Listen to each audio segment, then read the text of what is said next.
എത്ര സമയം സംഘടന തുടങ്ങിയിട്ട്? കുറച്ചു നേരമായി. ഓ, ഞാൻ കുറച്ച് ലേറ്റ് ആയി പോയി. ശ്രീ എസ് കെ സജീഷ്, ശരി ശരി UDF വിജയം വർഗീയതയുടെ വിജയമാണ് എന്ന് വിലയിരുത്തുന്നതിന്റെ പിന്നിൽ എന്താണ്? അവൻ കലക്കാൻ പോണ കലക്ക് കണ്ടോ? കേരളത്തിൽ എല്ലാ വർഗീയതയെയും കൂട്ടുപിടിച്ചുകൊണ്ട് തെരഞ്ഞെടുപ്പിൽ മത്സരിക്കാനും ജയിക്കാനും കേരള രാഷ്ട്രീയത്തെ കൈകാര്യം ചെയ്യാനുമാണ് ഇവിടെ VD സതീശൻ നേതൃത്വം നൽകുന്ന കോൺഗ്രസ് ഇപ്പോൾ ശ്രമിച്ചുകൊണ്ടിരിക്കുന്നത്. ചെയ്തിട്ടുണ്ട്. പാലക്കാട് തെരഞ്ഞെടുപ്പിലും എല്ലാ വർഗീയതയും കൂട്ടുപിടിക്കുന്ന നിലപാടാണ് ഇവർ സ്വീകരിച്ചത്. അത് തുറന്നു പറയുന്നവർക്കെതിരെ ഇപ്പോൾ കേരളത്തിൽ ഭീഷണി ഉണ്ടാവുകയാണല്ലോ. അത്രയും വേണം, കുറച്ച് കടുപ്പത്തിരിക്കും. മറ്റൊരു വശത്ത് ഇവർ RSSുമായി ഡീൽ ഉണ്ടാക്കിയിട്ടുണ്ട്. ആ ഡീലിന്റെ ഭാഗമായി ഇവരെ ജയിപ്പിക്കാൻ വേണ്ടി RSSന്റെ ഭാഗത്തു നിന്നും ശ്രമം ഉണ്ടായിട്ടുണ്ട്. ആ ശ്രമത്തിന്റെ ഭാഗമായിട്ടാണ് അത്തരം വോട്ടുകൾ അവർക്ക് ലഭിച്ചത്. ആണോ? ഭയങ്കര. ഈ 18,840 വോട്ട് എന്ന ഭൂരിപക്ഷത്തിലെ മുഴുവൻ വോട്ടും വർഗീയതയുടെ വോട്ടാണോ? നിങ്ങൾ എങ്ങനെയാണ് ഈ കണക്ക് വേർതിരിച്ചത്? ഇത് വടി കൊടുത്ത് അടി വാങ്ങുന്ന പരിപാടിയാണല്ലോ ബാബു.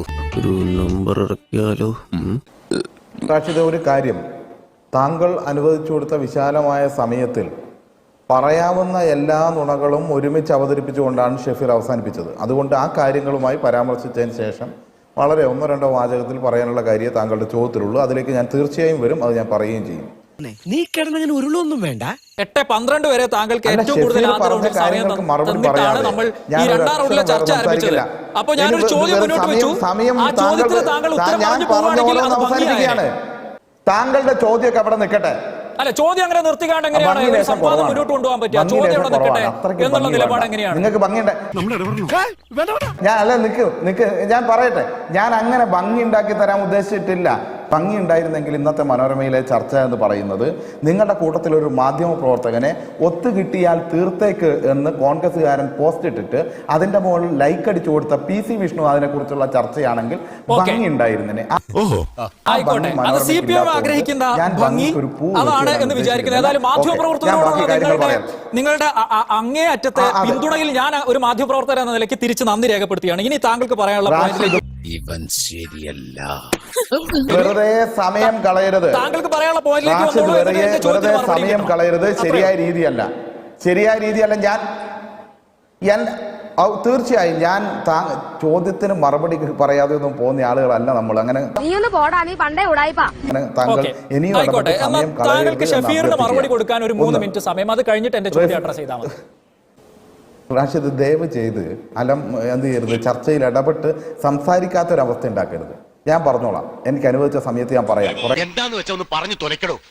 ഒന്ന്, 1996 ജമാഅത്തെ ഇസ്ലാമിക്ക് വേണ്ടിയിട്ട് മുഖപ്രസംഗം എഴുതി ദേശാഭിമാനിയിലെന്ന് ഷെഫീർ നുണ പറയുകയാണ്. അതിന്റെ 4ാമത്തെ ഖണ്ഡികയിൽ CPMന്റെ നിലപാടായി കൃത്യമായി പറയുന്ന ഒരു കാര്യം, ലോകത്തെവിടെ എന്തുണ്ടാകുന്ന എല്ലാ സംഭവങ്ങളും സ്വന്തം മതത്തിന്റെ കാഴ്ചപ്പാടിൽ മാത്രം കാണുന്ന സംഘടനയാണ് ജമാഅത്തെ ഇസ്ലാമി എന്ന് കൃത്യമായി പറയുന്നതാണ് ആ മുഖപ്രസംഗം.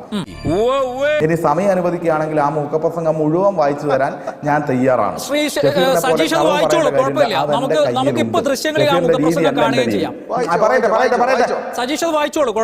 പടച്ചവനെ തീവണ്ടിക്കാണല്ലോ തല വെച്ചത്.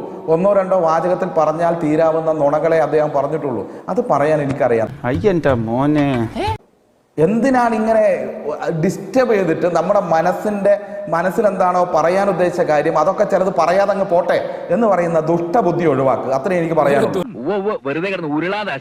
നിങ്ങൾ കുറെ മാധ്യമങ്ങളും മാധ്യമ പ്രവർത്തകരും വിചാരിച്ചാൽ ഇല്ലാതായി പോകുന്നവരാണ് ഞങ്ങൾ എന്ന ബോധം ഞങ്ങൾക്കില്ല. ഞങ്ങൾക്ക് ആ മൂഢബോധമില്ല. അതുകൊണ്ട് നിങ്ങൾ ഇതേ ചെയ്യും എന്ന് ഞങ്ങൾക്കറിയാം.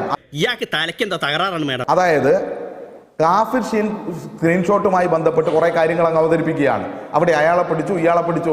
ആ അന്വേഷണം നടന്നുകൊണ്ടേയിരിക്കുന്നുള്ളൂ. ഇപ്പോഴും നിങ്ങളിലൂടെയാണ് അത് വന്നത് എന്ന് ഞങ്ങൾ ഉറച്ചു വിശ്വസിക്കുന്നു. നിങ്ങൾ പല ഡിവൈസും നശിപ്പിച്ചു കളഞ്ഞിട്ടുണ്ട്. ഒന്ന് രണ്ട് കാര്യം പറയാനുണ്ട്. താങ്കൾ ഇങ്ങനെ അതുകൂടി പറയട്ടെ എന്ന് പറഞ്ഞപ്പോ എല്ലാത്തിനും ഷെഫീറിന് ഇങ്ങനെ പാസ് കൊടുത്തിരുന്നല്ലോ. ഞാൻ 1-2 കാര്യങ്ങൾ കൂടി പറയണമെന്ന് ആഗ്രഹിക്കുകയാണ്. താങ്കൾ അനുവദിക്കണമെന്ന് അഭ്യർത്ഥിക്കുകയും ചെയ്യുകയാണ്. പിന്നെ ഇത് മാത്രമല്ല, ദേശീയ അഭിഭാഷക പാനലിൽ ചാണ്ടി ഉമ്മൻ എത്തിയില്ലേ? ചാണ്ടി ഉമ്മൻ അഡ്വക്കേറ്റ് ആണ് എന്നുള്ളത് പോലും തെരഞ്ഞെടുപ്പ് പോലും ഞങ്ങൾ അറിഞ്ഞിട്ടില്ല. വേണ്ട എന്ന് തീരുമാനിക്കാൻ നിങ്ങൾക്ക് പറ്റുമോ? കാലിക്കറ്റ് സർവകലാശാലയുടെ വൈസ് ചാൻസലർ, കുസാറ്റ് സർവകലാശാലയുടെ വൈസ് ചാൻസലർ, കോൺഗ്രസിന്റെ സംഘടനാ നേതാക്കന്മാരെയും സെനറ്റിലെ തെരഞ്ഞെടുപ്പിൽ മത്സരിച്ച കോൺഗ്രസ് നേതാക്കന്മാരെയുമായിട്ടുള്ള ആളുകളെ അവിടെ VC ആയി ഗവർണർ നോമിനേറ്റ് ചെയ്തപ്പോ അത് വസ്തുതയാണ്. അത് വേണ്ടാന്ന് തീരുമാനിച്ചോ? സെനറ്റിലേക്ക് വന്നപ്പോ വേണ്ടാന്ന് തീരുമാനിച്ചോ?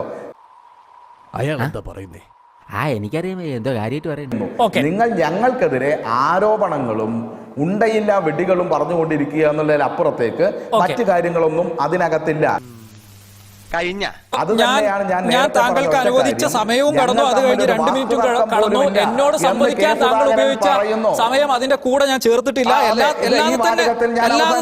അല്ലാതെ തന്നെ താങ്കൾ സംസാരിച്ചു കഴിഞ്ഞു, താങ്കൾക്ക് ഉദ്ദേശിച്ച കാര്യങ്ങളൊക്കെ പറഞ്ഞു കഴിഞ്ഞു എന്ന് തന്നെയാണ് ഞാൻ വിചാരിക്കുന്നത്. ഇനി എന്റെ ചോദ്യം അവിടെ ഉത്തരം കിട്ടാതെ കിടക്കുന്നുണ്ട്. എങ്ങനെയാണ് ഈ 18,840 വോട്ടിൽ നിന്ന് വർഗീയതയുടെ വോട്ട് ഇത്ര, അല്ലാത്ത വോട്ട് ഇത്ര എന്ന നിലയ്ക്കുള്ള ഒരു വേർതിരിവ് അല്ലെങ്കിൽ ആ ഒരു കണ്ടെത്തൽ CPM നടത്താൻ പറ്റിയത്? അതല്ല മൊത്തത്തിൽ ഇത്രയും ഭൂരിപക്ഷം കിട്ടിയ വോട്ട് മുഴുവനും വർഗീയതയുടെ വോട്ടാണോ? ഒരു വ്യക്തതയ്ക്ക്. ഈ തെരഞ്ഞെടുപ്പിനകത്ത് കോൺഗ്രസ് വലിയ പ്രതിസന്ധിയാണ് നേരിട്ടത്. 12ഓളം പേർ രാജിവെക്കുകയും കോൺഗ്രസിനകത്ത് ആദ്യം കത്തുൾപ്പെടെയുള്ള കാര്യങ്ങൾ ചർച്ച ചെയ്യപ്പെടുകയും ഈ സ്ഥാനാർത്ഥി വലിയ പ്രതിസന്ധി നേരിടുകയും ചെയ്യുന്ന ഒരു ഘട്ടമുണ്ടായിരുന്നു. എന്നിട്ട് ആ ഘട്ടത്തിൽ 2 വർഗീയതയും ഒരേപോലെ പ്രീണിപ്പിച്ചുകൊണ്ടാണ് അവിടെ അവർ വോട്ട് സമാഹരിച്ചത്. ഞങ്ങളെ സംബന്ധിച്ചിടത്തോളം ഇപ്പോ ഈ 18,000 വോട്ട് എന്ന് പറയുന്ന രാഹുൽ മാങ്കൂട്ടത്തിന് ലഭിച്ച ഭൂരിപക്ഷം എന്ന് പറയുന്നത് ഏതാണ്ട് ഷാഫി പറമ്പിലിന് 2016 ലഭിച്ച ഭൂരിപക്ഷത്തേക്കാൾ ഏതാനും ഒരു 10, 400, 500 വോട്ടിന്റെ വ്യത്യാസം മാത്രമേ ഉള്ളൂ. അതിൽ കൂടുതലൊന്നുമില്ല. നിനക്കും ഞാൻ സുഖമില്ലാത്തോണ്ട് കുഴപ്പമില്ലട്ടാ. ഞാൻ ചോദിക്കുന്നത് ഈ 18,840 വോട്ടും വർഗീയതയുടെ വോട്ടാണോ എന്നാണ്. ലളിതമായ ചോദ്യമാണ്.